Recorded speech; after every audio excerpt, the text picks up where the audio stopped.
The land situation has always concentrated wealth in a few men and left millions in poverty. Musta kayo lahat? So we have a new video for you guys today, and it's a great video. It's another one of these young boys who were talking at the student exchange program in the US and to the United Nations. Today we got Roman Cruz Jr. So this is the third in the row, although I do like Raul Contreras and Johnny Antilon much more. I still think that Roman Cruz is a very good speaker. So guys, let's jump straight into the video and have a look at what he has to say. Roman Cruz Jr. from the Philippines. He's got on a pineapple fiber shirt tonight. We didn't have any costumes, so we persuaded him to wear this specialty of the Philippines. Last is Majid Terranian. Majid, could you tell us then how economic aid was handled by your officials so that only the rich were benefited? Perhaps it was mishandled. No, I don't think so. As this is the mistake of the shape of that sort of economic aids which are offered in those eastern countries. We're not really focusing on the other delegates here. We are really focusing on this Filipino boy, Roman Cruz Jr. So I think we'll just skip this a little bit and go straight to Roman talking, okay? Before Roman attacks you again, maybe we ought to go on to him and hear just briefly from each one of you what your own experiences have been in your countries with American aid. Well, as I see it, American aid has strengthened the treasury of the Philippines so that President Magsaysay right now has some money to settle the unsettled areas and give the land to the landless free of charge, and also give them a little starting push to let them till their lands and develop it. Tell us a little more about how Magsaysay has solved the communist problem in the Philippines, will you? Oh, well, President Magsaysay mobilized the army efficiently so that he sent them all against the communist insurrectionists. But to those who promised to surrender and give up their arms, he promised a piece of land in the south for them to own and till. As you say, the best way to convert a communist is to make him a capitalist. So some of the aid you've been getting from America has been used constructively then to help Magsaysay in his program. How about Germany, Sabine? Like Roman Cruz is saying, the best way to get rid of a communist is turning him into a capitalist. And I think I've heard this from the other panelists from the Philippines as well in the other videos. So you can go back and look at them. I think Raul said it. I think Johnny said it as well.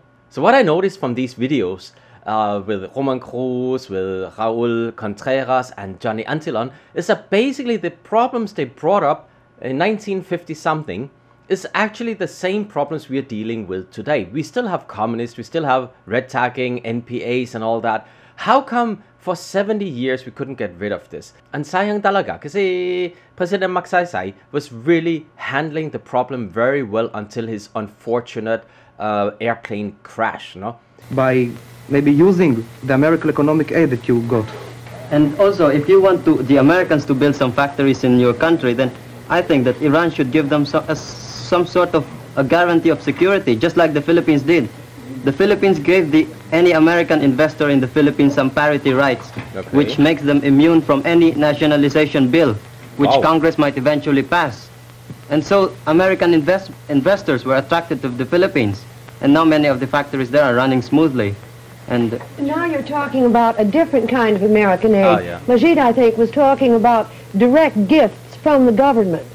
So what Roman was talking about was the two types of aids given by the US after the Second World War. Of course, there was the direct aid and then what we call indirect aid, which could come in the form of private enterprises putting up companies here. Now, what I don't understand is how could we pass a bill protecting the rights of American companies over the Filipino companies? I don't get that. So in case there would be a nationalization, it could not happen to an American company. Well, I wonder why the Philippines aren't as suspicious of American aid as you are in Iran or as Laxman is in Ceylon.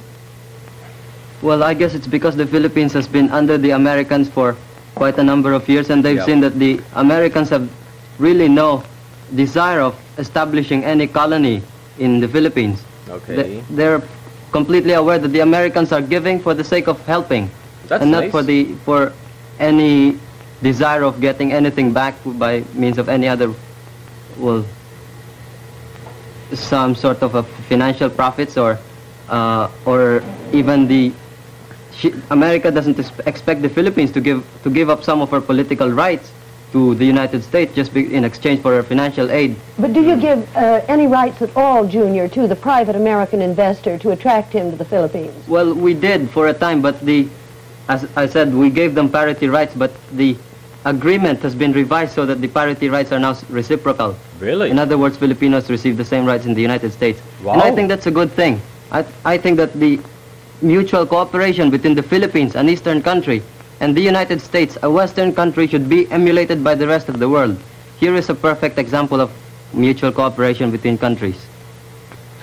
I think too that the Americans... Well, Roman Cruz is still a very intelligent boy, but compared to Raul and Johnny, I think I really like to watch their debates more because they completely dominate and control the discussions. Unlike Roman, he's very good, but he does not control the debate in the same way as Raul did or as Johnny did. No, I have to say Roman is also smart. He knows what he's talking about. He's still good at debating, but of course the other two are even better. But okay lang yun eh, kasi he's coming across as a smart guy. He knows what he's talking about. He might just need a little bit more experience, but still very impressive for a 15-16-year-old boy to go to America way back in the 1950s and still being able to go on national television and go to the United Nations and actually talk like he did. So, mga kaibigan, let's have a look at Roman Cruz Jr. talking at the United Nations, because there he seemed to be much more confident.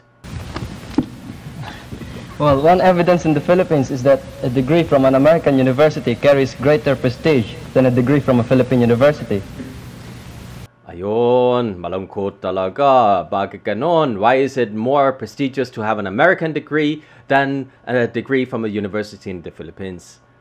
Alam ko before, long time ago, Singapore, Thailand, Vietnam, Hong Kong, they used to send their students and future leaders to the Philippines to study because the education system in the Philippines before was so good.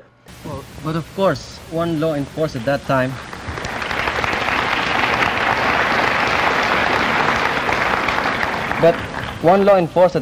the Battle Act, which controlled the American relations with those countries that sent strategic materials to communist countries, left Congress no other choice. But can't you just see the headlines? These Asians must be communists since they trade with Red China. Well, Sam, I think you made a very good point.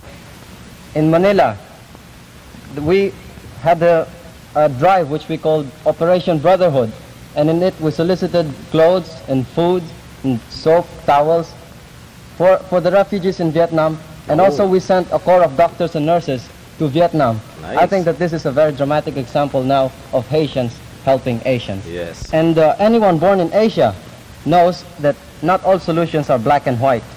Asia is far more complicated than Europe, with far more races, religions, languages, and cultures.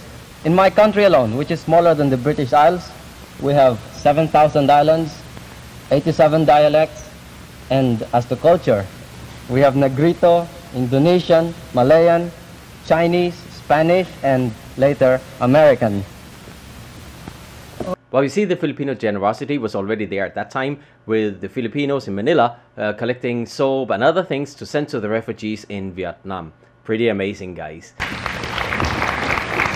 It is a queer fact, but a true one, that competition with communism can cause us to perfect our democracy. For instance, in the Philippines, the land situation has always concentrated wealth in a few men and left millions in poverty. Quick to take advantage of the setup, the communists attracted people to their armed movement by decrying the unjust distribution of land. But their cries in turn prompted the government to practice more democracy by providing free land for the landless. As to the communists, we found a very effective way of converting them. We turned them into capitalists by also giving them land.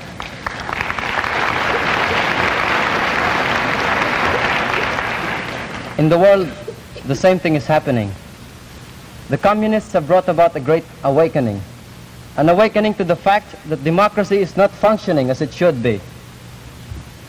The communists, in trying to win more allies in Asia, have attacked Western imperialism, and in this way helped Asians realize their lack of sovereignty which was in reality a lack of democracy. Now Asians are responding to the Communist Herald, not by joining the communists themselves, but by crying for more freedom, more self-government, more democracy.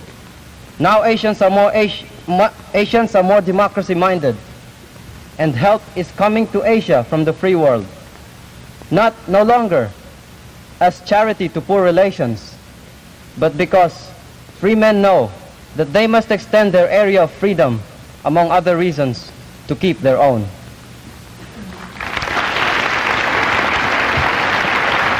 So, thank you all so much for watching, and I'll see you next time. Don't forget, guys, subscribe, like, ring the bell button so you'll be notified about all those new videos I got coming.